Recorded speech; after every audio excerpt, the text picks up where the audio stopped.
तो जल्दी से देख लेते हैं सेकंड में क्या किया मैंने। सेकंड में बता रखा है गुणवत्तापूर्ण विश्वविद्यालय महाविद्यालय, है ना, भारतीय उच्चतर शिक्षा व्यवस्था तो एक नया और भविष्योन्मुखी दृष्टिकोण।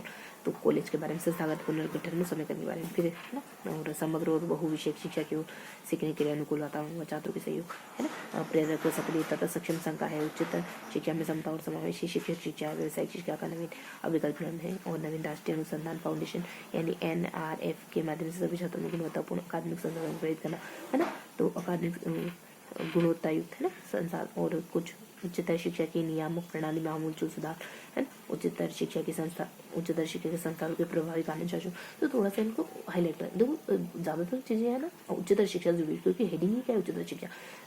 कभी कहते हैं कि मतलब अजीब, मतलब कुछ कुछ बिंदु है कि उनको उच्चतर शिक्षा में मतलब बच्चों को कुछ गुणवत्ता बढ़ाना, कुछ शासन व्यवस्था करके कुछ इस तरीके की संस्था की शिक्षा व्यवसाय तो एक नया भविष्योन्मुखी दृष्टिकोण, है ना।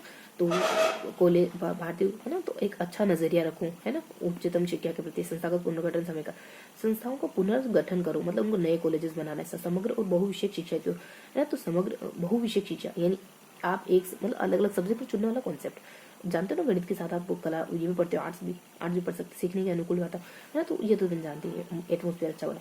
सक्रिय और सक्षम संकाय, है ना, मतलब संकाय मतलब स्ट्रीम, तो सक्षम संकाय कोई होता होगा।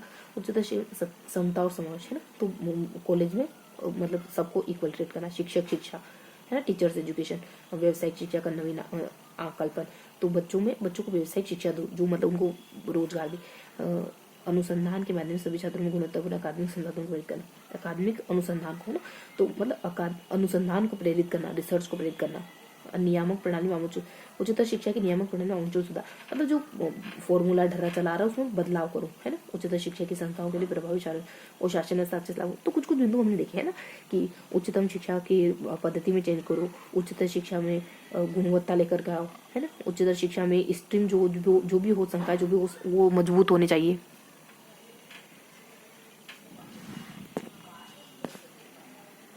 है ना। और शासन व्यवस्था अच्छी होनी चाहिए, उसकी गुणवत्ता वगैरह, है ना, और समतामूलक व्यवहार हो, कॉलेज पुनर्गठन हो संस्थाओं का, इस ऐसे कुछ बिंदु। अब इनको याद रखना है हमको। नजरिए में बदलाव है, तो कुछ कुछ बेसिक बात है ना, कि दृष्टिकोण पुनर्गठन, है ना, बहुविषयक, तो बहुत बेसिक बात है ना, जैसे दृष्टिकोण पुनर्गठन अनुकूल, है ना, विषयक, है ना, तो उ ई उ, है ना, ऐसे करके ध्यान रखो। ई उ मतलब मात्रा को ध्यान रखो। दृष्टिकोण अनुकूल, है ना, फिर अपने ई की मात्रा, है ना, उ के बाद रिवर्स जाओ तो ई आता है ना, उसके बाद फिर रिवर्स आओ तो अ आता है, तो सक्षम असंकाय करके, है ना, अ को बात एक ही, है ना, तो समता वगैरह, है ना, और इस तरीके से ध्यान रखोगे, रिवर्स आना है हमको। उसके बाद कुछ कुछ आप नॉर्मली ध्यान रखो कि शिक्षा, है ना, शिक्षा, ये भी शिक्षा ही है ना, शिक्षा को अनुसंधान वाली बनाना, है ना, ये। और बस, और आमूल प्रणाली और शासन व्यवस्था, मोटा मोटी ध्यान रखो कि प्रणाली, ठीक है, तो प्रणाली में बदलाव करना।